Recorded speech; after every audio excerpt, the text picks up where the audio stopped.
দেখতে দেখতে রথযাত্রা রথযাত্রা রথযাত্রা দেখতে দেখতে জগন্নাথ মাসি বাড়ি গেল, আবার চলেও, তাই তো?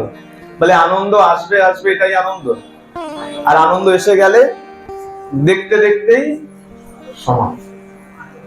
ঠিক তেমন জগন্নাথ মাসি বাড়ি ঘুরে আবার বাড়িতেও। আচ্ছা, মা বলছে এখন ঝুলন আসবে আসবে করছে। আচ্ছা, তার মধ্যে তো গতকালও এক কিছু তিথি গেছে, তাই তো? গুরু পূর্ণিমা গেছে। তো জগন্নাথ কথা শোনাবো, জগন্নাথ দেবের কথা অনেক শুনেছি, তাই তো? এই 7 দিন বসে, 9 দিন বসে, 9 দিন বললেও ভুল হবে, তার আগে পরে আরম্ভ হয়ে গেছে। তার 9 দিনেরও বেশি বসে বসে আমরা খালি জগন্নাথ কথা শুনেছি। জগন্নাথ দেবের বিভিন্ন বিভিন্ন লীলার কথা আমরা শ্রবণ করেছি। তো চলুন আমরা একটু যুদ্ধে যাই, তাই তো? রাগ করবেন না, মায়েদের তো একটু যুদ্ধ করার একটু আগ্রহটা বেশি থাকে তো, হ্যাঁ? আচ্ছা, বাবাদের দোষ নেই, মা বলছে। মা আবার দেখুন অকপটে স্বীকার করছে, আমি কিন্তু বলি না, মা কিন্তু নিজেই স্বীকার করলো যে বাবাদের কোনো দোষ। তা প্রেম সে বলো, বাবাদের যদি দোষ না থেকে মায়েদের ধ্বনি তো আরেকটু বেশি করার কথা। বাবাদের পরাস্ত করতে গেলে মায়েদের তো আরেকটু জোর নেওয়ার দরকার। তা মায়েদের ধ্বনি এত কম কেন? সবাই মিলে একসঙ্গে প্রেম সে বলো। যুদ্ধ লেগে গেছে এখানে না, স্বর্গরাজ্য অধিকার নিয়ে। দৈত্য অসুরেরা যুদ্ধ করে দেবতাদের পরাস্ত করে দিয়েছে। দেবরাজ ইন্দ্র সহ সমস্ত দেবতা এখন পালিয়ে পালিয়ে বেড়াচ্ছে। তখন অসুরদের রাজা বলি মহারাজ যখন সবাইকে পরাস্ত করে দিয়েছেন, দৈত্যরা ইন্দ্রলোক, ইন্দ্রপুরী, স্বর্গরাজ্য জয় করে নিয়েছে, আর দেবতারা পালিয়ে পালিয়ে বেড়াচ্ছে, ভগবানের কাছে প্রার্থনা করেছে, হে প্রভু, এই যে আমরা এভাবে পালিয়ে পালিয়ে বেড়াচ্ছি, তা আমাদের একটা গতি করো। এভাবে পালিয়ে পালিয়ে আর কতক্ষণ থাকি? একটা কিছু নিস্তার করো, একটা কিছু বিহিত করো। ভগবান বললেন, বেশ, তোমরা চিন্তা করো না, এই তোমাদেরকে উদ্ধার করবার জন্য, স্বর্গরাজ্য আবার পুনরুদ্ধারের জন্য, তোমাদের ফেরত দেবার জন্য আমি এই তোমাদের দেবকুলে গিয়েই জন্মগ্রহণ করছি। ভগবান যখন বার্তা দিয়েছেন, দেবতারা এখন নিশ্চিন্ত হয়েছেন।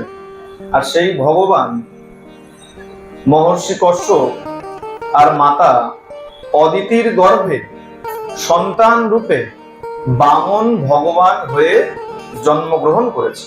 বলিয়ে বামন ভগবান কি। এখনো যে বা যারা কথা বলছেন, আমি অনুরোধ করব সবাইকে এইটুখানি সময় চুপ করে যাবে। কথা বলার অনেক সময় পাবেন, কিন্তু এই যে সময় চলে গেলে সবাই ব্যস্ত, আপনারাও ব্যস্ত, আমিও ব্যস্ত, মাধবও ব্যস্ত, দেখতে দেখতে সময় হয়ে যাবে, ঘুমের সময় ঘুমিয়ে পড়বে। আর মাধবও ঘুমিয়ে পড়বে, আমরাও কিন্তু অন্ধকারের মধ্যেই পড়ে যাবে। সুতরাং এই যে সময়টুকু, এটা যদি ব্যর্থ কাটিয়েছেন, তাহলে জীবনে আর কিছু করার দরকার। সুতরাং সবাই একটু শান্ত হয়ে যাবে। শান্ত পরিবেশ না হলে ভগবানের কথায় আনন্দ লাগে। আর আমার মন যদি অস্থির হয়ে যায়, আমিও ভুলভাল কি বলবো তার ঠিক থাকবে না। কেন বলে, আমি তো ইঞ্জিন। মনে করুন ট্রেন চলে, তো ট্রেন যখন চলে, ইঞ্জিন যদি লাইন ছেড়ে নিচে নেমে যায়, বগিগুলো কি হবে? তা আমিও ইঞ্জিন। কেন? আমি যদি এখন কৃষ্ণ কথা বলি, আপনাদের মন কৃষ্ণে লাগবে। আমি এখন গৌর বললে আপনাদের মন গৌরে লাগবে। আমি এখন জগন্নাথ বললে আপনাদের মন জগন্নাথে লাগবে। মানে আমি ইঞ্জিন আর এতগুলো বগি টেনে নিয়ে যাচ্ছি। আপনারা যদি কথা বলেন, আমার মনে যদি চঞ্চল হয়ে যায়, পথের থেকে যদি নিচে নেমে যায়, তাহলে বাকি বগি কি হবে? সুতরাং সবাই শান্তভাবে, মনকে শান্ত রেখে এই ভাগবত কথা আস্বাদন, প্রেম সেগুলো। খালি কথা বলার সময় খালি একটাই, যখন ধ্বনি পড়বে তখন, তাছাড়া দ্বিতীয় কোনো কথা বলবে, এটা সবার কাছে। তো বামন ভগবানের প্রকট হলো, বামন ভগবান আসলেন। আর সেই প্রসঙ্গ খুব সুন্দর, আমরা সবাই জানি, বলি মহারাজের যজ্ঞস্থলীতে গিয়ে উপস্থিত হয়েছেন বামন ভগবান। এই বামন ভগবানের প্রকৃত নাম কি? আমরা সবাই বামন দেব বলি, বামন ভগবান বলি, তার প্রকৃত নাম কি? পিতামাতার তো কোনো নাম রেখেছিলেন? বামন শব্দের অর্থ খর্বাকৃতি, খাটো, এই কারণে বামন ভগবান বলা হয়। তা তার প্রকৃত নাম কি ছিল? আমরা যেমন হরি কৃষ্ণ বিষ্ণু বলি, তা বামন দেবের নাম কি ছিল? তার প্রকৃত নাম ছিল উপেন্দ্র। কি নাম? উপেন্দ্র। বামন ভগবান, বামন দেবের প্রকৃত নাম ছিল উপেন্দ্র। তা তিনি যখন বলি মহারাজের যজ্ঞস্থলীতে গিয়েছেন, দান চেয়েছেন, সেই বিষয় বিস্তর বলবো না। 3 পদ ভূমি চেয়েছিলেন। বলি মহারাজ বলছে, আমি এত এত দান করছি আর আপনি 3 পদ ভূমি, আরেকটু বেশি কিছু চান। তা তিনি তো বুঝতে পারেননি প্রথমত যে ইনি সাক্ষাৎ ভগবান, দেখতে ছোট হলে হবে কি, ইনি সাক্ষাৎ ভগবান এসছেন। শুক্রাচার্য বলেছিলেন যে দেখো আমার কিন্তু ব্যাপারটা ভালো ঠেকছে, এই যে এসছে সাক্ষাৎ বিষ্ণু এসছে, সুতরাং যা করবে একটু ভেবে চিন্তে, দান করতে হবে না। শুক্রাচার্য ছোট্ট মাছি হয়ে ওই কমণ্ডলুর নলের মধ্যে ঢুকে বসেছিল। হ্যাঁ, আর ভগবান কি করেছিল, একটা যখন কুষা দিয়ে যখনই ওই নলের মধ্যে আঘাত করেছে আর একটা চোখ নষ্ট হয়েছে। এটার অর্থ হলো সৎ কাজে যে বাধা দেয় তার চিরকালই ক্ষতি হয়। সৎ কাজ করতে আসলে কখনো কাউকে, আমাদের মধ্যে অনেককে দেখেছি যে আত্মীয় স্বজন থাকে, তো এই মন্দিরে হয়তো এসেছিল জগন্নাথ দেবের রথের উপলক্ষে 500 টাকা দান দেবে, এই 500 টাকা দিস না, 200 টাকা দিয়ে আবার পরে দেখা যাবে 300 টাকা না। দান যখন কেউ করছে তখন তাকে কখনো ধর্ম কাজে কখনো কাউকে বাধা, আরো উৎসাহ করো, আরে 500 দিচ্ছিস, তোর ক্ষমতা থাকলে আরো 500 দেন, কিন্তু কখনো বাধা দিতে নেই। শুক্রাচার্য বাধা দিতে গেলেন, একটা চোখ খানা।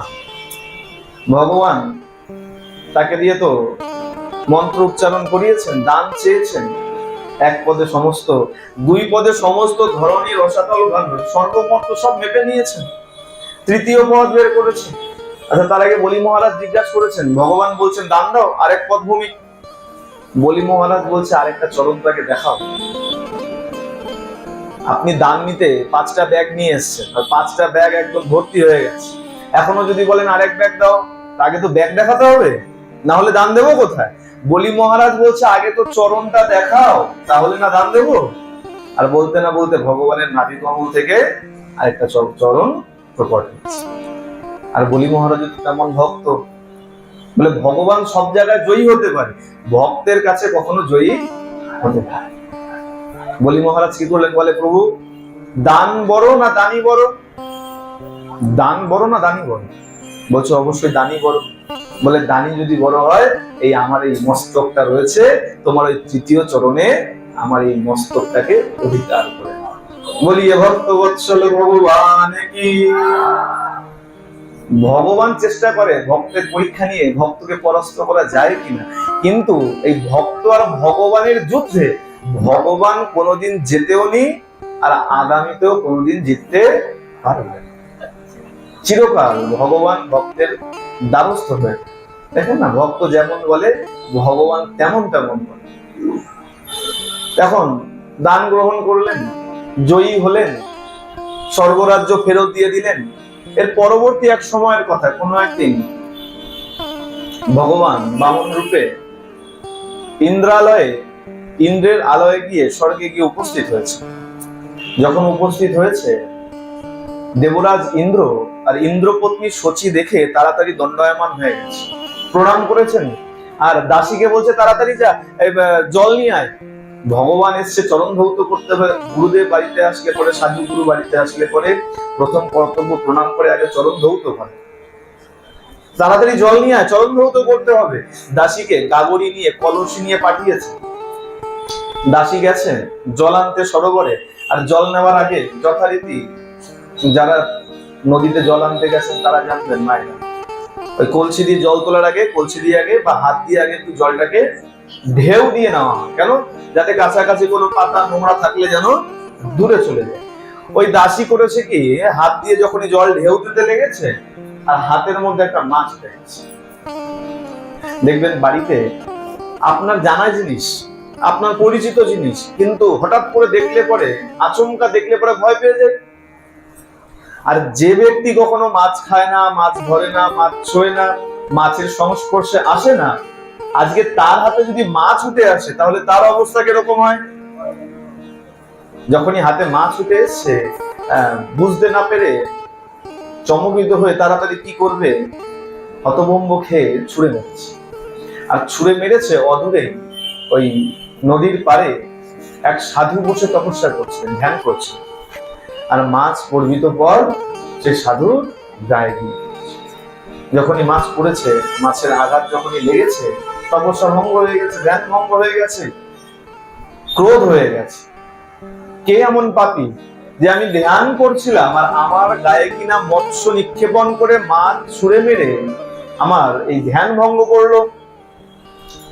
তাকিয়ে দেখছে ওই নদীর পাড়ে, সরোবরের পাড়ে এক কন্যা দাঁড়িয়ে রয়েছে। দেখে বুঝতে পেরেছেন আর তো কেউ নেই কাছে দূরে, তার মানে এরই কাজ। তখনই অভিশাপ দিয়ে দিয়েছে, আরে দুরমতি, আমি ধ্যান করছিলাম আর তুই কিনা আমার গায়ে মৎস্য নিক্ষেপণ করে আমার ধ্যান ভঙ্গ করলি। যা, আমি তোকে অভিশাপ দিচ্ছি, পর জন্মে তুই মৎস্য গন্ধা হয়ে জন্মগ্রহণ করবি আর তোর গায়ের থেকে মাছের গন্ধ বেরোবে। ও তো গাবড়ি ফেলে দিয়ে ছুট এখন, কেন এখনকার দিন তো নয়, বলে সাধুর রাগ, রাগ করলো ভালো বললো আমরা কেউ কিছু মানি। সাধু রাগ করে যদি মনে কিছু বলে আমরা তোয়াক্কা করতে চাই না, কি হবে, বলে যখন হবে তখন তুমি টের পাবে। সাধু ঋষির মুনিগণের তেজ তাপ প্রতাপ তখনও ছিল, এখনো আছে, ভবিষ্যতেও থাকবে। ছুটতে লেগেছে, ছুটে গিয়ে দেবরাজ ইন্দ্রের কাছে গিয়ে, মা শশীর কাছে গিয়ে সবকিছু বলেছে। এমন এমন জল তুলতে গিয়েছিলাম আর হাতে একটা মাছ উঠে আসায় আমি যখনই সেটা পাড়ে ছুঁড়ে মেরেছি, সেটা একটা ঋষির গায়ে গিয়ে পড়েছে, আমাকে অভিশাপ করে দিয়েছে, এমন এমন অভিশাপ দিয়েছে। এদিকে ওই ঋষি চিন্তা করছে অভিশাপ তো দিলাম, কিন্তু এই মেয়ে কার বাড়ির মেয়ে, একবার দেখতে হয় অভিশাপ যে দিলাম কাকে দিলাম, কার বাড়ির মেয়ে একবার দেখি। উনিও ওই কন্যার পিছ পিছ আসতে লেগেছে। এসে দেখছে সে কি, এ তো দেবরাজ ইন্দ্রের বাড়িতে ঢুকলো। প্রবেশ করেছেন ঋষি, আর ঋষিকে দেখেই দেবরাজ ইন্দ্র আর ইন্দ্রপত্নী শচী চিনতে পেরেছে। ইনি অন্য কোনো সাধারণ ঋষি নয়, ইনি হলেন মহর্ষি পরাশর। প্রণাম করেছেন, হে ঋষিবর, আমি সব ঘটনা শুনেছি। আমার দাসীকে পাঠিয়েছিলাম জল আনতে, তা সে না বুঝে হঠাৎ করে হাতে মাছ উঠে আসায় ভয় পেয়ে এমন ভাবে মাছ ছুঁড়ে মেরেছে, আর অজ্ঞাতেই সেটা আপনার গায়ে গিয়ে পড়েছে, ইচ্ছাকৃত ভাবে সে ছড়ে। কৃপা করুন, এই যে অভিশাপ দিয়েছেন এর থেকে মুক্ত করুন। বলছেন পরাশর ঋষি, দেখুন দেবরাজ, যে অভিশাপ একবার করে দিয়েছি সেই অভিশাপ আর ফিরিয়ে নেওয়া। আচ্ছা বেশ, আপনি যখন বলছেন আর যখন ইচ্ছাকৃত করে নাই, আচ্ছা বেশ, আমি ওকে আশীর্বাদ করছি, দাপরে ও গিয়ে মৎস্যগন্ধা হয়ে জন্মগ্রহণ করবে, কিন্তু এক বিশেষ ক্ষণে বিশেষ মুহূর্তে আমার সঙ্গে মিলনের ফলে ওর এই মৎস্যগন্ধ পদ্ম গন্ধে পরিণত হবে। আর এই মিলনের ফলে ও এক দিব্য গুণ বিশিষ্ট এক সন্তানের জননী। আশীর্বাদ করলেন, যথারীতি যে যার কার্যে ব্যস্ত হয়ে গেছেন।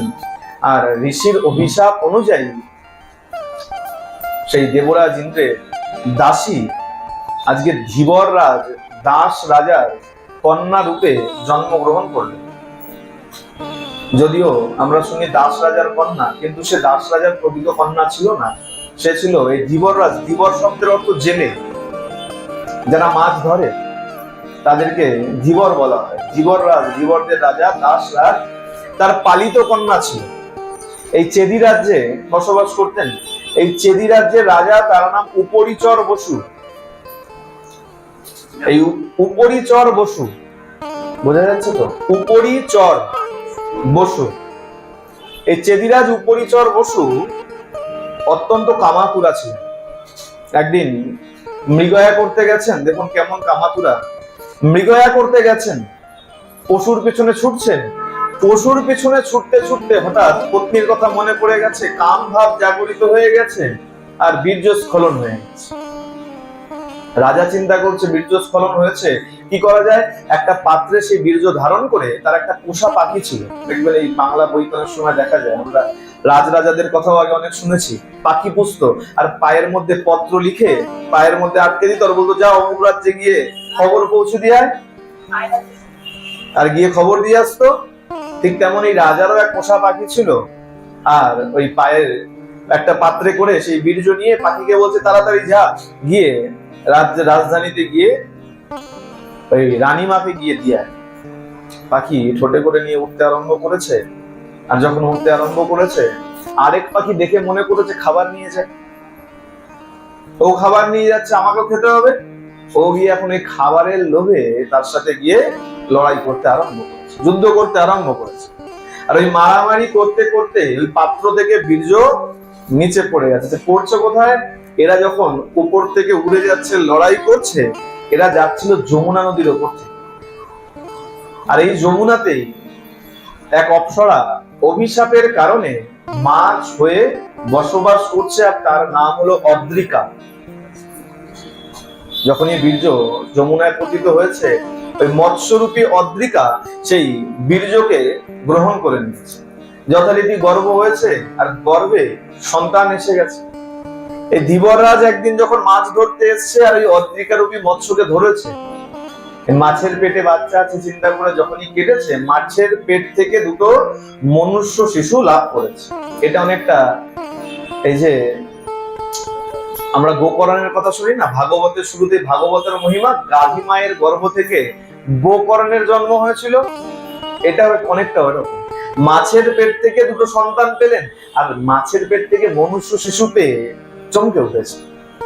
তাড়াতাড়ি সন্তান দুটোকে নিয়ে ওই মহারাজ উপরিচর বসুর কাছেই গিয়েছেন, সেই রাজ্যেই বাস করতেন।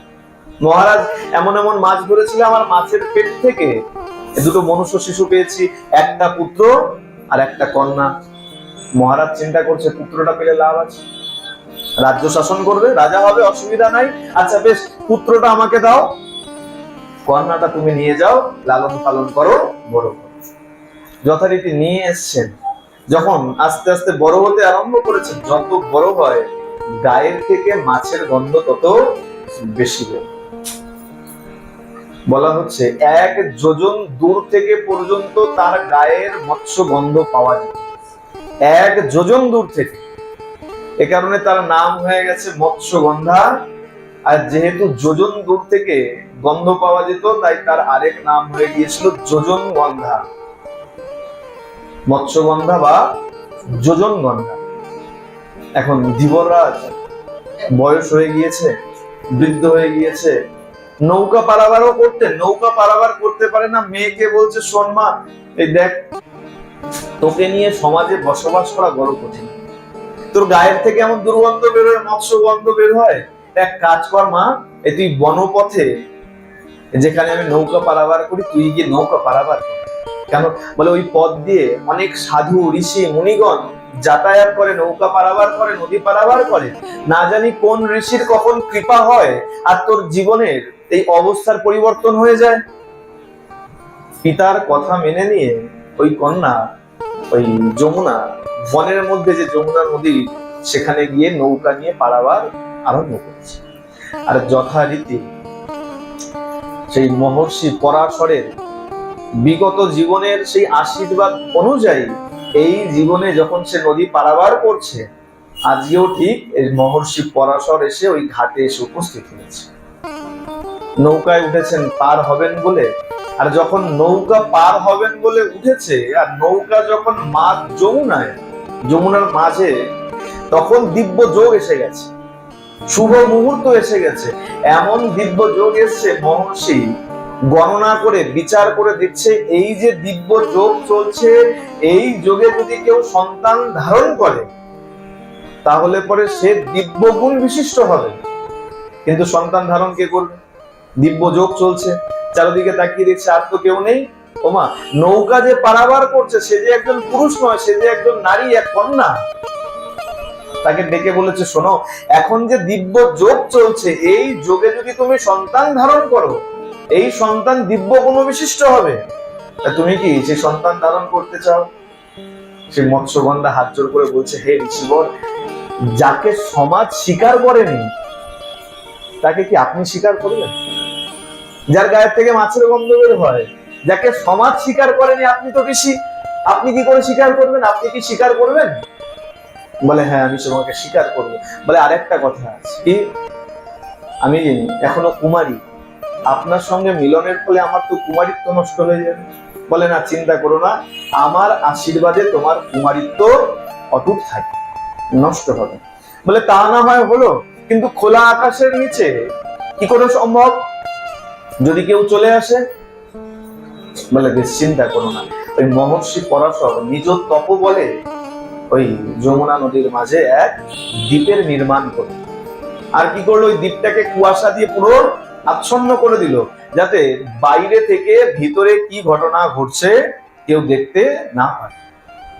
যখন এমন হয়েছে, তখন ওই মৎস্যগন্ধাকে নিয়ে প্রবেশ করেছেন। আর পরাশর ঋষি বলেছিলেন, চিন্তা করো না, আমার সঙ্গে তোমার মিলনের ফলে তোমার গায়ের দুর্গন্ধ সব দূরীভূত হয়েছে। যখন ওই দ্বীপের মধ্যে গিয়ে মিলন হয়েছে দিব্য যোগের সময়, আর সেই মিলনের ফলে এক সুন্দর ফুটফুটে সন্তানের জন্ম হচ্ছে।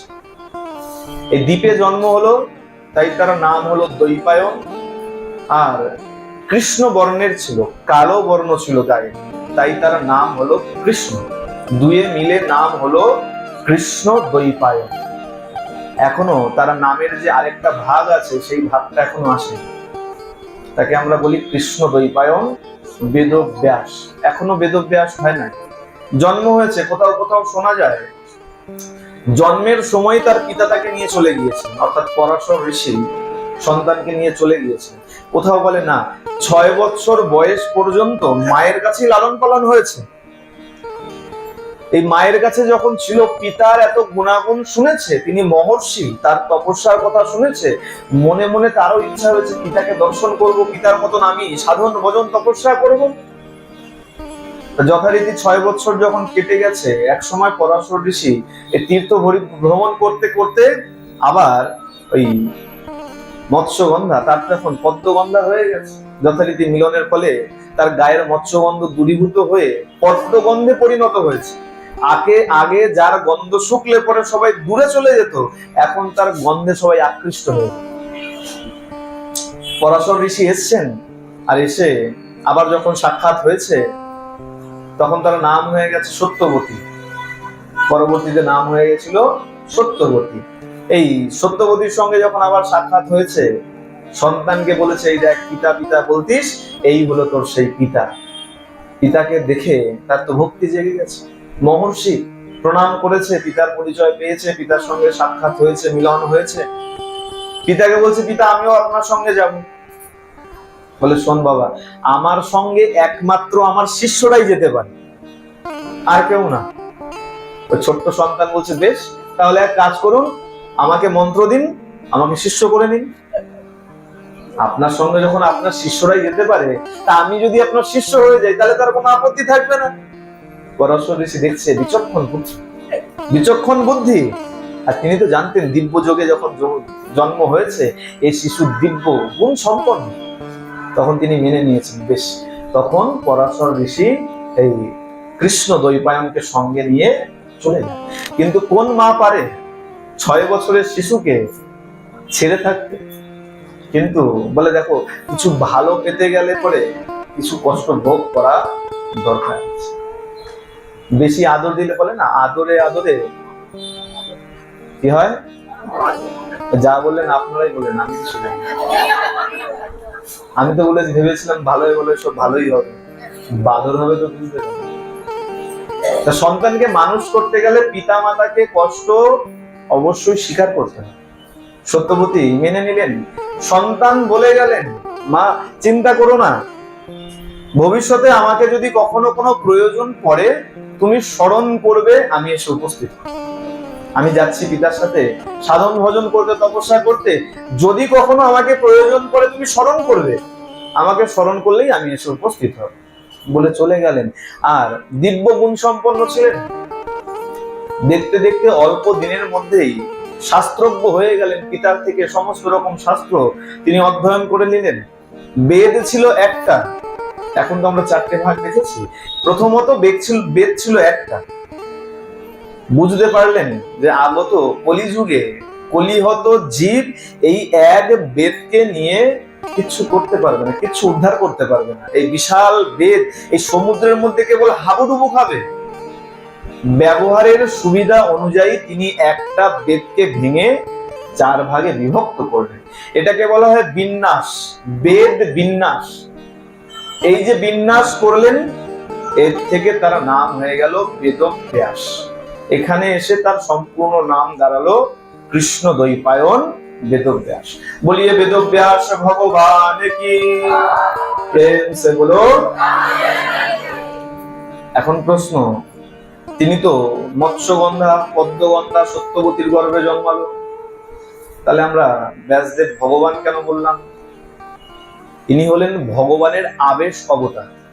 কি অবতার? আবেশ অবতার। আবেশ মানে মনে করো ঘরে পড়ে না, ভগবান আবিষ্ট হয়, ঠিক তেমন বলা হচ্ছে ভগবান বেদব্যাসের উপরে আবিষ্ট হয়েছিলেন, এ কারণে তাকে বলা হয় আবেশ অবতার। এটা আমাকে ছোটবেলায় বাবা খুব সুন্দর বুঝিয়েছিল।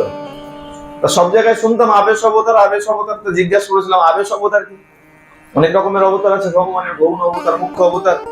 তা আবেশ অবতারটা কি? বাবা বলেছিল, শোন, এই ভূতে ধরা দেখেছিস তো? ভূতে ধরে না? ভূতে ধরলে যেমন ছোট্ট শিশুর মধ্যেও এক বিশেষ গুণ চলে আসে। আমার দেখা আছে, আমার পাড়াতে আমারই এক ছাত্রীকে ভূতে ধরেছে। আমার বাড়ির কয়েকটা বাড়ির সামনেই, ছোট্ট, তখন ছোট ছিল ছাত্রী, তার পিসি তাকে ধরেছে। এখন আমি আগে এতটা মানতাম না, মানতাম ভূতে ধরা, কিন্তু এত ক্ষমতা হয়ে যায় বুঝতাম। ছোট্ট মেয়ে, তাই ওঝা বলে না ঝাড়ফুঁক করছে, আর ওঝা বলছে তুই যে যাবি আমি কি করে বুঝবো, বলে না যে তুই ঘাট ছেড়ে চলে যাবি কি করে বুঝবো। তা সেই ভূত অর্থাৎ ওই ছাত্রীর পিসি বলছে, বলে এইখানে এক ঘটি জল রাখ, আমি ওই জলটা মুখে করে দাঁতে করে নিয়ে ওই চৌরাস্তার মোড়ে রেখে আমি ওখানে যখনই ফেলে দেবো তখনই বুঝবি আমি চলে যাবো। তোমার সত্যি সত্যি এক তো পিতলের ঘটি, বড় ঘটি, ছোট না, বড় ঘটি, খালি ঘটি যদি আমি কাউকে এখানে দেই, আমার একদম দৃঢ় বিশ্বাস কেউ পারবেন না দাঁতে করে এইখান থেকে সিঁড়ি দিয়ে নিচে পর্যন্ত নাম। সেই ঘটি জলে পূর্ণ, সেই জলে ভর্তি পিতলের ওই ঘটিটা, কলসিটা, ছোট যে ঘটিগুলো হয় আর কি, জলে পূর্ণ রয়েছে। সেটাকে দাঁতে করে সত্য সত্যি ওই বেশ খানিকটা ওই চৌরাস্তায় নিয়ে গিয়ে ওইখানে ফেলবে। এই যে একটা বিশেষ ক্ষমতা চলে আসে, বাবা মাকে বোঝাচ্ছে ঠিক তেমন ভগবান এর উপরে আবিষ্ট হয়েছে। আর যে কারণে তিনি এত এত শাস্ত্র গ্রন্থ, বেদ, বেদান্ত, পুরাণ একা হাতে রচনা করে গিয়েছেন ভগবানের কৃপায়, ভগবানের আবেশ অবতারের কারণে। এ কারণে আমরা বেদব্যাসকে ভগবান বলে স্বীকার করি। আর বলা হচ্ছে এত রচনা করে গেছে, একটা মানুষ সারা জীবন বসে পড়েও তাকে সম্পূর্ণভাবে শেষ করা সম্ভব। কত রচনা। এখন প্রশ্ন, গুরু পূর্ণিমায় বেদব্যাসের কথা কেন শোনা হয়? এই গুরু পূর্ণিমার দিনই বেদব্যাসের আবির্ভাব হয়েছে। বেদব্যাসের আবির্ভাব তিথি, তাই গুরু পূর্ণিমা বলে। ধর্ম জগতের প্রথম গুরু হলেন বেদব্যাস। যে পথেই যান, আপনি কৃষ্ণ ভজেন না শিব ভজেন, শিব পুরাণ কে লিখেছে? বেদব্যাস। শিব পুরাণ মানেন না, মা কালীকে মানেন, শক্তির উপাসনা করেন, কালিকা পুরাণ কে লিখেছে? বেদব্যাস। সূর্য পুরাণ কে লিখেছে? যেদিকে যাবেন পথ একজনই দেখিয়েছেন, তিনি হলেন বেদব্যাস। সুতরাং ধর্ম জগতে আমাদের প্রথম গুরু হলেন বেদব্যাস। এ কারণে আমরা তাকে ভগবান বলে মেনে থাকি, এবং গুরু রূপে ওই গুরু তার জন্মদিনটাকে আমরা গুরু পূর্ণিমা বলে পালন করি। অনেকের মধ্যে ভ্রম আছে, অনেকে বলে এই দিন তো আমার গুরুদেবের আবির্ভাব নয়, জন্মদিন নয়। অনেকের মধ্যে ভ্রান্ত ধারণা থাকে। আবার অনেকের মধ্যে এরকম থাকে, হয়তো একই দিনে জন্মদিন পড়ে গেছে, তারা চিন্তা করে আমার গুরুদেবের জন্মদিন, তাই ওই দিন গুরু পূর্ণিমা। না, তাহলে প্রকৃত হলো বেদব্যাসের আবির্ভাব তিথি, তাই এই দিনটাকে আমরা গুরু পূর্ণিমা বলে পালন করি। আর গুরু পূর্ণিমার দিন যাদের গুরুদেব সাক্ষাতে আছেন, এখনো আছেন, আর যাদের গুরুদেব নাই, নিত্যলীলা প্রবিষ্ট হয়ে গেছে, সবাইকেই সমান ভাবে গুরু পূর্ণিমা পালন করা উচিত। এমন নয় আমার গুরুদেব নিত্যলীলা প্রবিষ্ট হয়ে গেছেন আর কিছু করার নেই। না, চিত্রপট আছে, সেই চিত্রপটের সামনে গুরুদেবকে যথাবিহিত সেবা পূজা করা অবশ্যই। আর যদি লীলায় প্রকট আছেন, যদি এখনো জীবিত আছেন, আমাদের কৃপা করবার জন্য এখনো যদি আছেন, তাহলে উচিত সাক্ষাতে গিয়ে তার চরণ সেবা করা, আর আদি তার পূজা প্রসাদ নিবেদন করা, যার যেমন সামর্থ্য। এটা নয় যে কেবলমাত্র এই গুরুদেবের কাছে গেলাম আর হাতের মধ্যে একটা 500 টাকার নোট বুঝে দিলাম আর হয়ে গেল না। গুরুদেবের গিয়ে চরণ সেবা করা, চরণ পূজা করা বিশেষ কর্তব্য। আসুন আমরা গুরুদেবের সবাই মনে মন, যার গুরুদেব যেখানেই আছেন সবাই হাত জোড় করবেন, আমরা গুরুদেবের প্রণাম করে তারপরে আমরা আজকের কথায় আগে। গুরু ব্রহ্মা গুরু বিষ্ণু গুরুদেব মহেশ্বর গুরুদেব পরম ব্রহ্ম তস্मै শ্রী গুরবে নমঃ। বলিয়ে সদ্গুরুদেব ভগবান কি।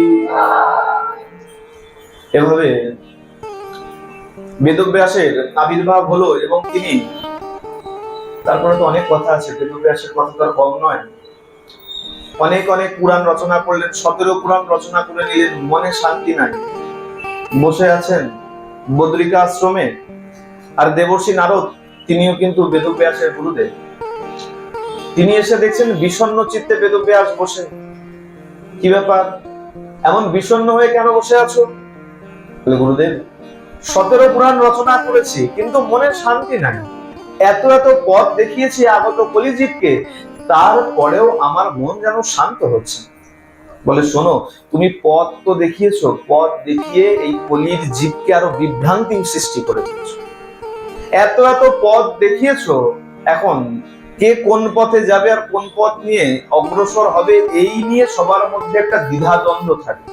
দেখেন আমাদের মধ্যে অনেক রকম দ্বিধা থাকে, এই পুরাণে তো এটা বলেছে, ওই পুরাণে তো ওটা বলেছে। প্রথমে জানতে হবে সব পুরাণ সবার জন্য নয়। সত্যগুণ, রজগুণ, তমগুণ, ঠিক এই 3 গুণ অনুযায়ী এই 18টা পুরাণকে ভাগ করা হয়েছে। এক এক ভাগে 6টা করে পুরাণ আছে। সুতরাং বৈষ্ণব যদি আমি হয়েছি, বৈষ্ণব পথ যদি মেনেছি, আর বৈষ্ণব হলে পরে সব পুরাণ সবাইকে দেখাও উচিত। বৈষ্ণবীয় পুরাণ যেগুলো আছে, তোমাকে সেই পুরাণ মেনে অগ্রসর হওয়া উচিত। যদি শাক্ত হয়েছো, তাহলে শাক্ত পুরাণ যেগুলো আছে সেই পথ মেনে, সেই বেদ মেনে, সেই পুরাণ মেনে তোমাকে অগ্রসর হওয়া উচিত। বেদব্যাস ভগবানকে, গুরুদেবকে জিজ্ঞাসা যখন করেছেন, দেবর্ষি বলল সব তো পড়লে তুমি, কিন্তু আগত কলিজীবকে সহজ পথ তুমি দেখাওনি। সহজ পথ কি? বলে ভক্তির পথ। হাজার হাজার বছর, কোটি কোটি বছর তপস্যা করে, যাগ যজ্ঞ সব করেও যে ভগবানকে পাওয়া যায় না, কেবলমাত্র শুদ্ধা ভক্তির মাধ্যমে আর অনায়াসেই সেই ভগবানকে পাওয়া যায়। সেই পথ তুমি এখনো কলির জীবকে দেখাও। সহজ পথ যখন তুমি দেখাওনি, মনে শান্তি পাবে কি করে? বলে সেই ভক্তি কেমন আমি তো জানি না, আমার ভিতরে তো সেই জ্ঞান নাই। বলে শোনো, এই যতক্ষণ না পর্যন্ত ভগবানের লীলা মাধুরী, রূপ মাধুরী, গুণ মাধুরী যতক্ষণ না তুমি বর্ণন করছো, ততক্ষণ এই ভক্তির পথ তুমি দেখাতে যাও। তুমি গিয়ে ভগবানের লীলা মাধুরী, রূপ মাধুরী, গুণ মাধুরী বর্ণন করো, আর সেই বর্ণনের মধ্য দিয়েই ভক্তির জাগরণ হবে। বলে এতদূর পর্যন্ত কেন বললেন? ভালো করে বুঝবেন। কোন রাইটারকে যদি আমি বলি একটা গল্প লিখে দেবেন, শুধু গল্প লিখে দেবেন বললে কিন্তু হবে না, তার সঙ্গে কি বলতে হবে? প্লট বলতে হয় না? সিনেমা হয় বলি না, একটা প্লটের উপরে সিনেমা দাঁড়িয়ে বলতে হবে যে বর্ষণ মুখর দিন, যে বৃষ্টি হচ্ছে, এমন কোন দিনের গল্প লেখো, অথবা রোদ ঝলমলে দিনের গল্প লেখো, তাই তো? তারপরে না সে কলম চালাবে, লিখবে। ঠিক তেমন বেদব্যাস তিনি কিভাবে লিখবেন? তার জন্য এই দেবর্ষি নারদ তাকে চতুশ্লোকী ভাগবত প্রদান করলেন, 4 শ্লোকে সম্পূর্ণ ভাগবত প্রদান করলেন। আর কি বললেন, আর কি করলেন বেদব্যাস? সেই চতুশ্লোকী ভাগবতকে আজকে হৃদয়ের মধ্যে কেবলমাত্র ধ্যান করতে লাগলেন। ধ্যান করতে করতে করতে করতে সেই চতুশ্লোকী ভাগবত থেকে 18,000 শ্লোকের ভাগবত তিনি রচনা। বেদব্যাস এই চতুশ্লোকী নারদ যখন দিয়েছেন, অহমেবাসুমেবাগ্রে নান্যদা যদ সদ সৎপরম পশ্চাদোহম যদেতচ্চ ইয়ো বশিষ্যত সোহস্মহম। এই চতুশ্লোকী ভাগবত 4 শ্লোককে তপস্যা করতে করতে, ধ্যান করতে করতে ভগবানের লীলা মাধুরী, রূপ মাধুরী, গুণ মাধুরী আস্তে আস্তে তিনি এই ভাগবতের মধ্যে বর্ণন করেন। আর এই কারণে বলা হয়, ভাগবত যদি একবার মন প্রাণ দিয়ে শুনে নিয়েছো, তাহলে তোমার মধ্যে ভক্তির জাগরণ হবে হবে হবে। বলিয়ে ভাগবত ভগবান কি। এদিকে আরেক ঘটনা ঘটে গিয়েছে, এতদূর যখন বললাম আরেকটু বলে যাই। সত্যবতী বেদব্যাসের মাতা যিনি ছিলেন, একদিন গঙ্গার পাড়ে বিচরণ করছেন, আর রাজা শান্তনু, হস্তিনাপুরের রাজা, মৃগয়া করতে করতে সত্যবতীকে দেখে নিয়েছে। আর এখন তো তিনি মৎস্যগন্ধা নয়, পদ্মগন্ধা, সুন্দর গন্ধ আর সুন্দর রূপে আকৃষ্ট হয়ে গেছে। চলে গেছেন দাস রাজার কাছে, মানে সত্যবতীর বাড়িতে, সত্যবতীকে চাইতে, বিবাহ করবেন। কিন্তু দাস রাজা বলছে একটা প্রতিশ্রুতি দিতে হবে, কি না, যদি আমার কন্যার সন্তান যদি সিংহাসনে বসার অধিকারী হয়, তাহলেই আমি বিবাহ দিতে পারি। কেন জানতেন, আগেকার দিনে রাজাদের এরকম 2, 3, 4, 5টা বিবাহ থাকতো। এখন কোন কন্যা, কোন পত্নীর সন্তান সিংহাসনে বসবে তার কোনো ঠিক থাকতো না। আগে থেকে বলে দিলেন যে আমার সোজা কথায় নাতি যদি সিংহাসনে বসার অধিকারী হয়, তাহলেই বিবাহ দেব। রাজা শান্তনু চিন্তা করছে, ইতিমধ্যে মা গঙ্গা শান্তনুকে তার সেই পুত্র দেবদত্তকে দিয়ে গেছে, আর দেবদত্তকে যুবরাজ করবেন ঠিক করে নিয়েছে। এখন মনে মনে দুঃখ পেলেন যে না, আমি যখন দেবদত্তকে সিংহাসনে বসাবো ঠিক করেছি, এখন তার সাথে অন্যায় করি কি করে। তিনি রাজধানীতে ফিরে গেছেন। দেবদত্ত দেখছে যে পিতা এখন বিষণ্ণ মনে থাকে। এতদিন তো খুব আনন্দে ছিলেন, রাজ্য খুব ভালো চালাচ্ছিলেন, হঠাৎ পিতার কি হলো। পিতাকে জিজ্ঞাসা করেছে, পিতা কিছু বলছেন। সভাসদদের কাছ থেকে জানতে পারলেন সম্পূর্ণ ঘটনা কি। শোনা মাত্রই রথ নিয়ে তিনি উপস্থিত হলেন ধীবর রাজের বাড়িতে, দাস রাজের বাড়িতে, আর গিয়ে মিনতি করেছেন যে আপনার কন্যাকে আমার মাতা রূপে আমার পিতার সঙ্গে বিবাহ দিয়ে। দাস রাজা বলছে, তোমার পিতাকে তো আমি বলেছিলাম, যদি শর্ত মঞ্জুর থাকে তাহলে বলুক, আমি এখনই বিবাহ দেব। কি শর্ত? যে না, যদি আমার কন্যার সন্তান যদি সিংহাসনে বসার অধিকারী হয়, তাহলে বিবাহ দেব। কিন্তু তুমি আছো, তোমাকে না বসিয়ে তোমার পিতা আমার কন্যার সন্তানকে কি করে বসায়? দেবদত্ত তখন প্রতিশ্রুতি দিলেন, চিন্তা করবেন না, আমি কোনোদিন এই সিংহাসনের অধিকার নিয়ে প্রশ্ন করব, এই সিংহাসনে আমি কোনোদিন বসবো না। বলে ভালো কথা, তুমি না হয় বসলে না, প্রতিজ্ঞা করে নিলেন, তুমি না হয় বসলে না, তোমার সন্তানেরা যদি এসে বলে এই সিংহাসনে আমার বাবার অধিকার আছে, তখন বলে বেশ, আমি তার জন্য প্রতিজ্ঞা করছি, আমি চিরজীবন আমি ব্রহ্মচর্য পালন করব, আমি কখনো বিবাহ করব না। বিবাহ না করলে সন্তানের প্রশ্ন নাই, আর এই সিংহাসন নিয়ে টানাটানিও হবে না। এই যে ভীষণ প্রতিজ্ঞা করলেন, এই ভীষণ প্রতিজ্ঞার কারণে দেবতারা পর্যন্ত পুষ্পবৃষ্টি আরম্ভ করলেন। পিতার জন্য এত বড় ত্যাগ স্বীকার কে কবে করেছে? পুষ্পবৃষ্টি আরম্ভ করলেন। এই ভীষণ প্রতিজ্ঞার জন্যই দেবদত্তের নাম হলো ভীষ্ম। আজকে বিমাতা সত্যবতীকে রথে চড়িয়ে রাজধানীতে নিয়ে এসছেন। রাজপ্রাসাদে যখনই নিয়ে এসছেন, পিতা দেখে খুব খুশি হয়েছে, খুব খুশি হয়েছে, পুত্রকে আলিঙ্গন করে নিয়েছে। আর খুশি এমন হয়েছে, আর জানতে পেরেছেন যে সন্তান এমন এমন প্রতিজ্ঞা করেছে, তারপরে তার মা সত্যবতীকে নিয়ে এসছে। এত খুশি হয়েছেন, খুশি হয়ে তাকে বর দিয়েছেন। কি বর দিয়েছিলেন? এই যে ইচ্ছা মৃত্যুর বরদান, সেটা তার পিতা তার সন্তানকে দিয়েছে। বলে না তো, পিতার জন্য এমন কর্ম না তো আর ইতিহাসের পাতায় দেখা যায়, আর পিতার পুত্রের জন্য এমন বরদান না তো দেখা। শান্তনু তার সন্তানকে, ভীষ্মকে বরদান দিয়েছিলেন, ইচ্ছা মৃত্যুর বরদান আমি তোমাকে করব। যে কারণে পিতামহ ভীষ্ম ইচ্ছা মৃত্যু বরদানের অধিকারী ছিলেন।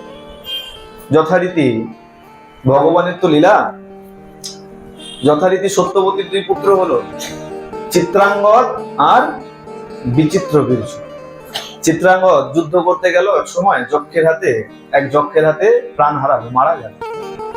বিচিত্রবীর্য পিতামহ ভীষ্ম, তিনি আবার এক রাজধানী থেকে যুদ্ধে খেলায় বলে না, স্বয়ংবরা থেকে 3 কন্যাকে জয় করলেন, অম্বা, অম্বিকা, অম্বালিকা। কিন্তু অম্বা আগেই হাত জোড় করে নিল যে আমি অন্য কাউকে ভালোবাসি, আমাকে ছেড়ে দিন। অম্বাকে ছেড়ে দিয়েছেন, বাকি থাকলো অম্বিকা, অম্বালিকা নিয়ে এসছে আর বিচিত্র বীর্যের সঙ্গে বিবাহ দিয়েছে। কিন্তু দেখুন বলে ভগবানের কেমন খেলা। দাসরাজ তিনি বলেছিলেন আমার কন্যার সন্তান যদি সিংহাসনে বসে তাহলেই বিবাহ দেব। দেখতে দেখতে চিত্রাঙ্গদ মারা গেছে, আর বিচিত্র বীর্য যক্ষা রোগে অল্প দিনের মধ্যেই প্রাণ হারিয়েছে। 2 সন্তান, 2 সন্তানই মারা গেল, থাকলো কেবল 2 পুত্র। না এবার রাজা কে হবে? ভগবান যদি না দেয় কোনো কিছুই সম্ভব। ভগবানেরও কেমন খেলা, বলেছিল তার সন্তান রাজা হবে, এবার কে রাজা হবে? তখন কি হলো? ভীষ্মকে ডাকলেন সত্যবতী, বলে শোনো পুত্র, তুমি তো আমার জন্য প্রতিজ্ঞা করেছিলে, আমি বলছি তোমাকে প্রতিজ্ঞা ভাঙো, আর তুমি এই অম্বিকা আর অম্বালিকার গর্ভে সন্তান উৎপাদন। বলে না মা, প্রতিজ্ঞা যখন একবার করেছি সেই প্রতিজ্ঞা থেকে কখনো সরা উচিত।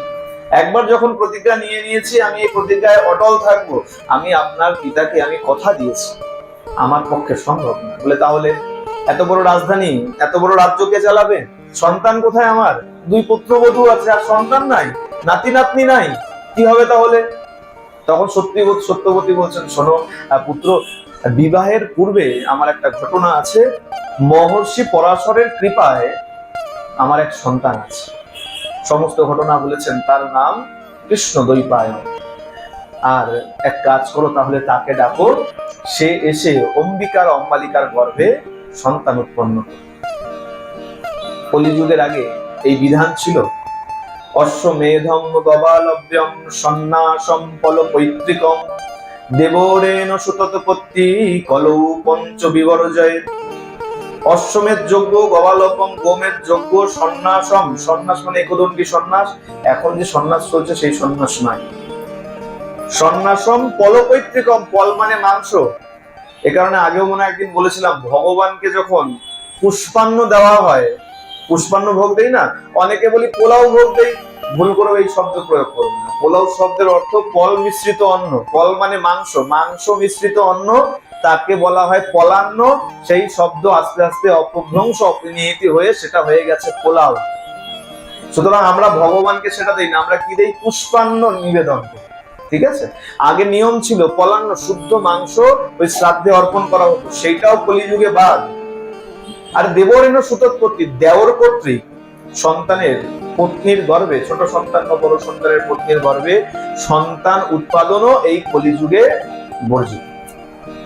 যে কারণে এখন বেদব্যাসকে ডাকা হচ্ছে। কথা অনুযায়ী বেদব্যাসকে স্মরণ করেছে, বেদব্যাসকে যখন ডাকা হয়েছে বেদব্যাস এসে উপস্থিত হয়েছে। ওই যে পিতার সঙ্গে যাওয়ার সময় বলে গিয়েছিলেন, যখন তোমার কোনো বিশেষ প্রয়োজন পড়বে আমাকে স্মরণ করবে, আমি এসে উপস্থিত হব। বেদব্যাস এসে উপস্থিত হয়েছে, বলো মা আজ্ঞা করো। বলে যাও, অম্বিকার অম্বালিকার গর্ভে সন্তান উৎপন্ন করো, আমার রাজা চাই। রাজা না হলে রাজ্য শাসন করবো কি করে? অম্বিকাকে বলেছে যে দেওর যাবে। অম্বিকা বসে আছে, চিন্তা করেছে ভীষ্ম আসবে। তারা তো বেদব্যাসকে দেখে নাই, জটা জুটোধারী, দিব্য সেই চেহারা, দিব্য তেজ, অগ্নিকুণ্ডের মতো চোখ যেন জ্বলছে তপস্যার কারণে। এখন দরজা খুলে যখনই বেদব্যাস ঢুকেছে অম্বিকার ঘরে, এই দিব্য রূপ দেখে অম্বিকা ভয়ে চোখ বন্ধ করে নিয়েছে। সংগ্রাম হয়েছে, বেরিয়ে যখন এসছে সত্যবতী জিজ্ঞাসা করছে সংবাদ বলো। বলে মা, এই সন্তান মহাবলবান হবে। কিন্তু অম্বিকা আমাকে দেখে ভয়ে চোখ বন্ধ করে নিয়েছিল, তাই এই সন্তান জন্মান্ধ। আর জন্মান্ধ যদি হয় আমার রাজা চাই, জন্মান্ধ হলে আমার রাজা হবে কে? এক কাজ করো, অম্বালিকার গর্ভে এক সন্তান উৎপন্ন। অম্বালিকাকে বলে দিয়েছেন এমন এমন বেদব্যাস যাবে, ভয়ে কিন্তু চোখ বন্ধ করবে। কিন্তু সেই তপস্বীর তেজময় সেই চেহারা দেখে, রূপ দেখে অম্বালিকা চোখ বন্ধ করেনি, কিন্তু যেন একদম রক্ত শূন্য হয়ে গেছে, পাংশুটে বর্ণ হয়ে গেছে, বিবর্ণ হয়ে গেছে।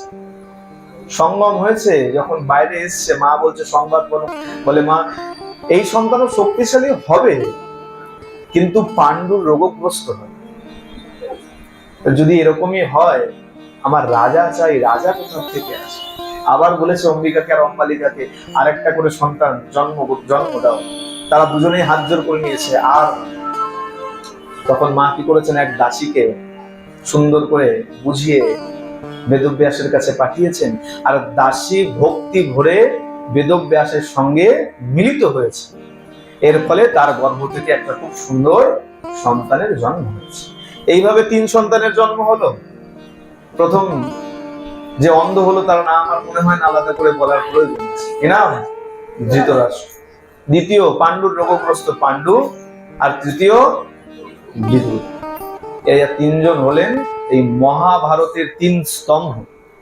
এই যে পিলার গুলো আছে না, এই পিলার গুলো যদি হাটিয়ে দেন থাকবে অট্টালিকাটা, ঠিক তেমন ওই 3 জন যদি না থাকতো এই সম্পূর্ণ মহাভারত কিন্তু আমরা, আর মহাভারত যদি না হতো এত উপদেশের কথা আমরা জানতে, আমরা হয়তো ভাবতে পারি না হলে ভালো হতো। আরে যদি না হতো এত উপদেশ আমরা পেতাম না, আমাদের জীবনটা কিভাবে চালানো উচিত তার পথ আমরা পেতাম।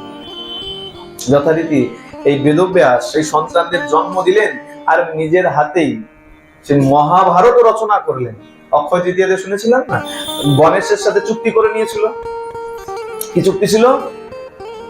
আমি বলবো এত বিশাল 1 লাখ শ্লোকের শাস্ত্র, এত গ্রন্থ এই আমার পক্ষে লেখা সম্ভব না। লিখতে লিখতে ভগবানের লীলা স্মরণ করব না, তুমি লেখো, আমি বলবো। বলে আমি লিখতে পারি, যেখানে থামবে আপনি সেখানে কিন্তু সমাপ্ত। বলে বেশ। বেদব্যাস চিন্তায় পড়ে গেছে কি করা যায়। কারণ পৃষ্ঠা উল্টে দেখবেন ভাগবতের বা মহাভারতের মধ্যে মাঝে মাঝে বড় বড় শ্লোক রয়েছে। বেদব্যাস বড় বড় শ্লোক রচনা করে দিয়ে দিয়েছে। কেন? গণেশকেও শর্ত দিয়েছিল, লিখবে বাবা তুমি, কিন্তু না বুঝে লিখতে পারবে, আগে শ্লোকের অর্থ বুঝবে তারপরে। বড় বড় শ্লোক দিয়ে দিয়েছে। গণেশ যতক্ষণে সেই শ্লোক অর্থ বুঝে লিখেছে ততক্ষণে বেদব্যাস ভগবানের পরের লীলা স্মরণ করে রেখেছে। এইভাবে বেদব্যাস আমাদের জন্য অনেক অনেক পথ তো দেখিয়েছে, কিন্তু সর্বশ্রেষ্ঠ সেই ভক্তির পথ আমাদের জন্য দিয়ে গেছে। যে কারণে আমরা গুরু পূর্ণিমাতে তার জন্য বিশেষ পূজা করে থাকি। বলা হয় না ব্যাস পূজা করা। আর গুরু ছাড়া এর জীবনে কোনো কিছু সম্ভব। একটা সুন্দর প্রসঙ্গ আছে, আসুন সংক্ষেপে শুনিয়ে বিশ্রাম। এক জায়গায় ভাগবত চলছে আর এক চোর এসে বসে গেছে চুরি করার জন্য। কি চুরি করবে? সবাই বসে থাকে না, গলায় চেন থাকে, সব জায়গাতেই আছে, এখানেও আছে, আছে তো, এখানেও চোর থাকে, থাকে না? নতুন জুতো দেখবেন, ভালো জুতো পরে এসছেন।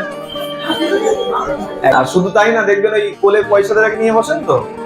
হ্যাঁ, কখনো হয়তো পাশে রাখলেন, আমি ধরে দিলাম, হয়তো ব্যাগটা পড়ে গেল, হাতগুলো তো ধরে দিলাম আর ব্যাগটা পড়ে গেল। আবার কেউ কেউ সেই দিকেও খেয়াল থাকে, থাকে তো, সব রকমের সব জায়গাতেই থাকে। হ্যাঁ, আর চোর এসে বসে গেছে, চিন্তা করছে যদি একটা চেন, গলার চেন, কানের কিছু একটা টেনে নেওয়া যায় মোটামুটি আর কিছুদিন আমাকে চিন্তা। ভালো কথা, বসে গেছে। চোর কিছু কিছু কথাও শুনছে, ভাগবত মহারাজের, পাঠক মহারাজের কথাও কিছু কিছু শুনছে, আবার এদিক ওদিক ভালো করে দেখছে কার গলায় কোনটা কি আছে। আমি যেমন সবার গলায় দেখে বেড়াই কার গলা ফাঁকা আছে, তুলসীর মালা নাই কার কার গলায়, আমি খালি সেগুলো দেখে বেড়াই কার কার গলায় তুলসীর মালা নেই। অনেকে হাসছে, ভাবছে বুঝতে পারে খালি গলায় এইভাবে ঘোরা উচিত। ভালোই তুমি সোনার চেন না পরো, রূপোর চেন না পরো, এই সস্তার চেন পরো, গোবিন্দ তাতেই তোমাকে ভালোবাসে। একটা তুলসীর মালা যদি গলায় থাকে, বলে যত অঘটনে মৃত্যু হোক না কেন তোমাকে জমের দুয়ার পর্যন্ত যাওয়ার প্রয়োজন পড়বে। প্রেম সে বলো। অনেকের গলা ফাঁকা দিচ্ছে, আমার সোনার চেনের লোভ নাই, তুলসীর চেনের লোভ। চোর চিন্তা করছে কতক্ষণে চুরি করা যায়। পাঠক মহারাজ এদিকে বলতে আরম্ভ করেছে, নন্দগাঁও নন্দের বেটা মা যশোদার রোজ গলায় সোনার মালা, কিঙ্কিনি, কোমর বিছা, কানে কুণ্ডল, সুন্দর কোণে অলংকার দিয়ে সাজিয়ে গোচারণে পাঠিয়ে। সকাল বেলা আমার সেই ছোট্ট গোপাল কৃষ্ণ গাভীদের নিয়ে গোচারণে যায়। এই শুনে চোর চিন্তা করছে, আরে বাবা, চিন্তা করেছিলাম একটা চেন চুরি করব, আর পাঠক মহারাজ তো ভালো ঠিকানা বলে দিয়েছে, সারা গায়ে সোনার অলংকার, আর যদি ওই নন্দের বেটাকে যদি একবার আমি ধরতে পারি, মালামাল হয়ে যাবে, আমাকে আর চুরি করতে হবে না। আর ভালো কথা, কোথায় ঠিকানাও বলে দিয়েছে, নন্দগাঁও। আজকে আর চুরি করেন, চলে গেছে ঠিকানা শুনে, কোথায়, নন্দগাঁও। আর নন্দ মহারাজের সেই বাড়ির কাছাকাছি এক জঙ্গলের মধ্যে লুকিয়ে বসে রয়েছে। কেন? কৃষ্ণ যাবে, আর একবার যদি ধরতে পারি আর সব লুটে নেব, মালামাল। কিন্তু পাঠক মহারাজ তো কলিতে এসে বলছে, আর লীলা তো করে গেছে ভগবান আজ থেকে 5,500 বছর আগে দাপর যুগে। চোরের মধ্যে তো আর সেই বিচার নাই, চোর তো আর সেটা বোঝেনি। চোর ভেবেছে কোনো সাধারণ গোয়ালা হবে, এমন করে সাজিয়ে দেয়, আর গরু নিয়ে বেরিয়ে পড়ে। বনের মধ্যে বসে আছে, কৃষ্ণের চিন্তা করতে করতে কৃষকায় হয়ে গেছে। 1 দিন 2 দিন 5 দিন 7 দিন, আর মনের মধ্যে খালি চিন্তন কি, কৃষ্ণ কৃষ্ণ কৃষ্ণ কখন আসবে, কৃষ্ণ এখনো আসবে, কৃষ্ণ কখন আসবে। আচ্ছা, আজকে যদি কৃষ্ণকে একটু ভালো করে সাজিয়ে দেয় মা, একটু বেশি করে অলংকার পরিয়ে দেয়, তাহলে আমি একদম মালামাল হয়ে যাবো। খালি কৃষ্ণ কৃষ্ণ কৃষ্ণ কখন আসবে, কৃষ্ণ তো এখনো এলো না। বনের ফলমূল খায়, আর ওইভাবেই দিনের পর দিন কাটিয়ে দিচ্ছে। কৃষকায় হয়ে গেছে, একদম শীর্ণ হয়ে গেছে। কৃষ্ণ কৃষ্ণ কৃষ্ণ কখন আসবে, কৃষ্ণ তো এখন এলো না। এই কৃষ্ণ কৃষ্ণ যে করছে, ভগবানও আর স্থির থাকতে পারে। লীলা তো করে চলে গেছেন কবে, ভগবানও আজকে আর স্থির থাকতে পারলেন না। কি করেছেন, ছোট্ট রূপ ধারণ করে, সুন্দর করে সেজে গুজে, কি চাইছিল, গলার মালা, সোনার সব অলংকার, সুন্দর করে সেজে গাভী নিয়ে আজকে ওই পথে রওনা হয়েছে।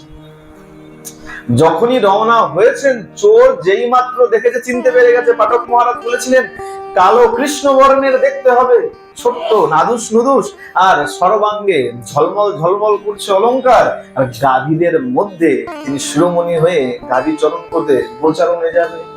দেখা মাত্রই চোর আজকে ওই বনের থেকে আজকে দেব ছুট, কোথায় কাটা, কোথায় কি গায়ে লাগলো না লাগলো কিচ্ছু দেখার নেই, ছুটে গিয়ে কৃষ্ণকে ধরে নিচ্ছে। ধরেছি ধরেছি ধরেছি, দাও দাও, এই যা আছে সব খুলে দাও। বলে কি লাগবে, গলারটা দাও, খুলে দিয়েছে। বলে হাতেরটা দাও, হাতেরটাও খুলে দিয়েছে। বলে কোমরেরটা কি আলাদা করে বলতে হবে, কোমরেরটাও দাও, পায়েরটাও দাও। বলে নে নে নে, হয়েছে, সব হয়েছে। বলে হ্যাঁ হ্যাঁ। বলে খুশি তুই? বলে একদম খুশি, আর আমার কিছু দরকার নেই, মালামাল হয়ে গেছি, আমাকে আর চুরি করার প্রয়োজন নেই। পটলি বেঁধে চোর বাড়ি চলে এসেছে। বাড়িতে এসে চিন্তা করছে, যার জন্য এত কিছু পেলাম, তাকে একটা পার্সেন্টেজ দেওয়া দরকার, কমিশন দেওয়া দরকার।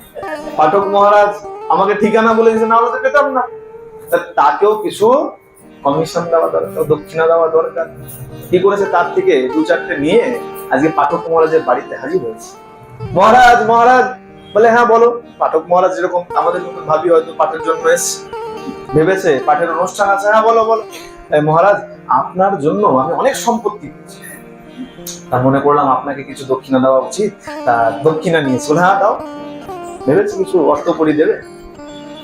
ওই পোটলা খুলে যখনই গহনা দেখিয়েছে, আরে এ তো আর সামান্য আমাদের এইখানকার সোনা নয়, একে তো সোনার গহনা, তাতে আবার আমার প্রাণ গোবিন্দের অঙ্গের স্পর্শ রয়েছে তার মধ্যে। তাহলে তার জেল্লা কতটা হতে পারে একবার চিন্তা করুন, সেই সোনার কান্তি কতটা হতে পারে।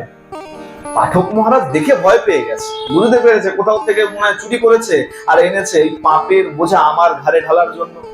বলে এই কোথা থেকে চুরি করে? বলে না মহারাজ, আমি চুরি করিনি, চোর। কিন্তু কি বলছে, আমি চুরি করিনি, আপনি যেমন ঠিকানা দিয়েছিলেন সেই ঠিকানায় গিয়ে আমি নিয়ে এসেছি। আমি মিথ্যা বলছি না, চোর হতে পারি, মিথ্যা কথা বলি না। বলে নিয়ে যা। আচ্ছা শোন, এই যে তুই এনেছিস, এই কৃষ্ণ কি এখনো আসে? বলে হ্যাঁ। বলে আমাকে দেখাতে পারবি? একদম পারবো। পাঠক মহারাজ মনে মনে বিচার করছে, যাই এর সঙ্গে যাই, তাহলে বোঝা যাবে কোন বাড়ি থেকে লুটপাট করেছে, কোন বাড়ির এত ক্ষতি হয়েছে। বলে চল তোর সাথে যাব। পাঠক মহারাজ আজকে ওই চোরের সঙ্গে আজকে গেছেন ওই নন্দ বাড়ির কাছে, ওই জঙ্গলের মধ্যে নিয়ে গিয়ে বসিয়েছে। মহারাজ বসুন এখানে। বলে এখানে কি? বলে আরে এখানে বসুন, না হলে দেখবেন কি করে, কারণ কৃষ্ণকে, তা কৃষ্ণ যখন আসবে তখন তো ধরবো, কৃষ্ণকে ধরে তো আমি সব নিয়েছি আপনার কথা অনুযায়ী, এখানে বসুন। পাঠক মহারাজ বসে গেছে, ভাবছি হায় রে কি পাগলের পাল্লায় পড়লাম।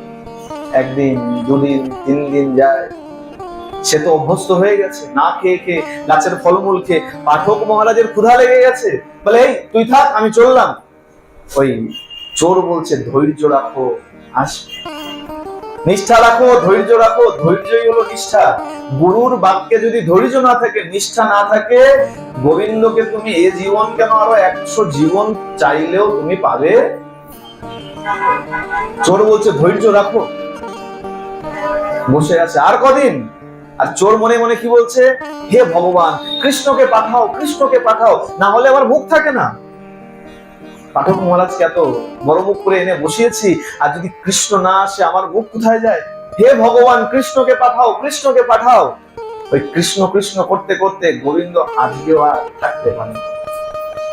আবার সুন্দরভাবে সেজে গুজে গাড়ি বৎসদেরকে নিয়ে যখনই ওই পথের থেকে যেতে লেগেছে, দেখা মাত্রই পাঠক মহারাজ দেখে নিয়েছে, আর ওই চোর দেখা মাত্রই বনের থেকে আবার ছুট লাগিয়েছে। কিন্তু আজকে যেই মাত্র ছুটে একদম কৃষ্ণের কাছে গেছে, ধরতে যাবে, অমনি কৃষ্ণ অন্তর্ধান হয়ে গেছে। এটা কি হলো? ছুটে গেছে। পাঠক মহারাজ আজকে কন্যা করতে গেছে। ওই চোর বলছে, এটা কি হলো পাঠক মহারাজ? আমি আগের দিনও কৃষ্ণ আসলো, আমি ধরলাম, আমি তার সর্বাঙ্গ থেকে সব খুলে নিলাম, কিন্তু আজকে এটা কি হলো? বলে শোন, জানিস যে এসেছিল সে কে? বলে কেন? ওই যে আপনি বলেছিলেন নন্দের বেটা, মা যশোদা যাকে সাজিয়ে দেয় সেই কৃষ্ণ। বলে শোন, এটা তো কৃষ্ণ, কিন্তু ইনি হলেন সাক্ষাৎ পরম ব্রহ্ম ভগবান, যিনি আজ থেকে 5,500 বছর আগে দাপর যুগে লীলা করে গেছিলেন। সেই কৃষ্ণ তোর ভক্তির টানে আজকে আবার এই ধরনের বুকে নেমে এসেছে। ওই চোর আজকে ধুলোয় মুখাটুকি করতে শুরু করেছে। হে ভগবান, আমি তোমাকে পেলাম, কিন্তু আমি তোমাকে ধরতে পারলাম না। ক্রন্দন করতে আরম্ভ করেছে। পাঠক মহারাজ বলছে, শোন, এই এত এত বছর প্রবচন করেছি, কতজনকে কত উপদেশ করেছি, কত নাম জপ করেছি, কিন্তু মনের মধ্যে বিশ্বাস কোনোদিন আনতে পারিনি যে আমি কোনোদিন ভগবানের দর্শন করতে পারি। কিন্তু তুই কিনা কিছুক্ষণের জন্য ওই ভাগবত আসরে গিয়ে বসলি, আর ওই কোনো এক কথা মন দিয়ে শ্রবণ করে, আর সেই কথার নিষ্ঠায়, সেই কথায় ধৈর্য রেখে আজকে কিনা তুই এই গোবিন্দকে পেলি। আর আমারও বড় সৌভাগ্য, আমার তোর কৃপায় আজকে আমি এই না পাওয়া ধনকেও দর্শন করি। বলে গুরুকরণ যেমন বিচার করে করা উচিত, গুরুদেবকেও তেমন শিষ্য বিচার করে করা উচিত। কেন? যখনই গুরুকরণ হয়ে যায়, যত যত পাপ আমার ছিল সব পাপ গুরুদেবের ছিল, আর তারপর থেকে আমি যত পাপ করব সেই পাপ কিন্তু গুরুদেবকেও ভোগ করতে হবে। দেখেন না, এখন আছেন না অনেকে এটাকে নিন্দা করে, অনেকে বাজে ভাবে বলে। ইসকনের যিনি এখন মহারাজ আছেন, জয়প্রকাশ স্বামী মহারাজ, উনি প্যারালাইজড হয়ে আছেন। অনেকে বলে দেখো সারা জীবন বলে কত তপস্যা করেছে, তপস্যা করলে এমন হয়। আরে বাবা, তার শিষ্যটাও দেখো কত সংখ্যায়, আর সব শিষ্য তো ভালো নয়, আমার মতন পাপীরও অনেক সংখ্যা আছে। আরে যত যত পাপ করছে তাতে কি হয়? বলে সেই পাপ গুরুদেবকে ভোগ করতে হয়। এই কারণে গুরুদেবকেও অনেক বিচার করে শিষ্য করা উচিত। গুরুদেবের কত বড় কৃপা দেখুন, আমার যত পাপ সেগুলো নিজে নিয়ে বলছে, যা তোর সব পাপ আমি নিলাম, এবার থেকে তুই আর পাপ করিস না, ভগবানের নাম গুণাগুণ কীর্তন কর, ভগবানের সেবা কর। আজকে শিষ্যের পাপ গ্রহণ করে গুরুদেব পর্যন্ত অসুস্থ হয়ে যায়।